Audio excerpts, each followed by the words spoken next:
আসসালামু আলাইকুম। আমি রকমারি চ্যানেল থেকে জানাই অনেক অনেক শুভেচ্ছা। তো গাইস, কেমন আছেন আপনারা?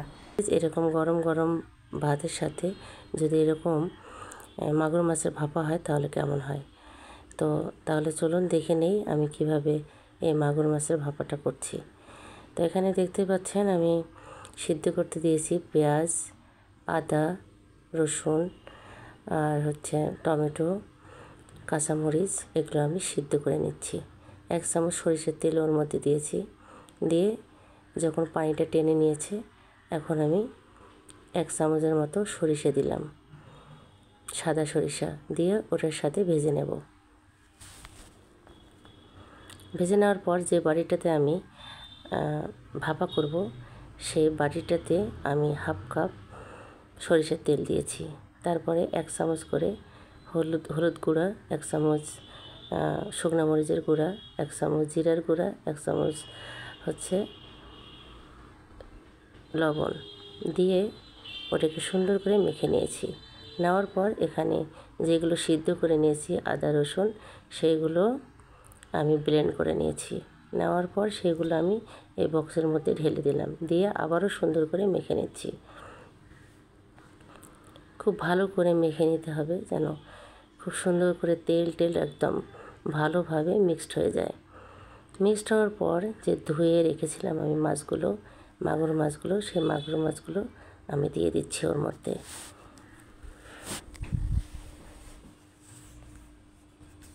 সবগুলো দিয়ে দিলাম বাটির মধ্যে, দেখতেই পাচ্ছেন। তো দেওয়ার পর এটাকে আমি ভালো করে একদম মেখে নেব। বাটিটা কিন্তু আমার একটু ছোট হয়ে গেছে, তো যাই হোক, কিছু করার নেই, এই বাড়িটাই ছিল। এখন আমি ধনিয়ার পাতা কুচি দিয়েছি, সুন্দর একটা ঘ্রাণ আসবে। আর মাখতে যে সুন্দর একটা ঘ্রাণ বেরিয়েছে সেটা বলার মতো না। মানে আপনারা যদি বাসায় ট্রাই করেন এরকম, তাহলে নিজেই বুঝতে পারবেন যে এটার কীরকম একটা মাখতে গেলেই একটা ঘ্রাণ চলে আসে। তো গাইজ, আমার মাখানো শেষ হয়ে গেল। আমি সবগুলো মুছিয়ে কুচিয়ে নিয়েছি, দেখতেই পাচ্ছেন। পরে এখন ঢাকনাটা দিয়ে দেব। দিয়ে তারপরে এখানে দেখতে পাচ্ছেন রাইস কুকারের একটা বলে আমি নিয়েছি, পানি দিয়েছি। দেওয়ার পর ওর মধ্যে স্ট্যান্ডার দিয়েছি। স্ট্যান্ডার দেওয়ার পর এখানে দিয়ে দিলাম ভাপানো বক্সটা।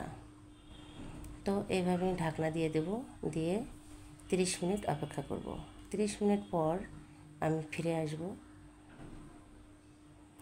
তো আমি ফিরে আসলাম 30 মিনিট পর। দেখতেই পাচ্ছেন অলরেডি কিন্তু আমার এটা হয়ে গেছে। দেখতে পাচ্ছেন উপর দিয়ে কিন্তু তেল উঠে আসছে, সরিষার তেল। তো আমি গরম ভাত নিলাম একটু, নেওয়ার পর দেখতেই পাচ্ছেন আর কি জিভা সহ্য হয় এরকম এর স্বাদ না নিলে। তো দেখতেই পাচ্ছেন আমি নিয়ে নিলাম 2 টুকরো মাছ। আর ওর মধ্যে দেখতে পাচ্ছেন এর কত সুন্দর একদম গ্রেভিটা হয়ে গেছে। গ্রেভিটা কিন্তু খুব সুন্দর একটা থকথকে হয়ে গেছে। তো অনেক অনেক গাইস মজা। এটা গরম ভাতের সাথে না খেলে বুঝতে পারবেন না। তো বাসায় আপনারা এভাবে ট্রাই করতে পারেন, এরকম মাগুর মাছের ভাপা। আসলে যখন এরকম মুখের মধ্যে ভাত দিচ্ছি, মনে হয় অমৃত খাচ্ছি। আল্লাহর কাছে হাজার হাজার শুকরিয়া যে এরকম খেতে পারছি।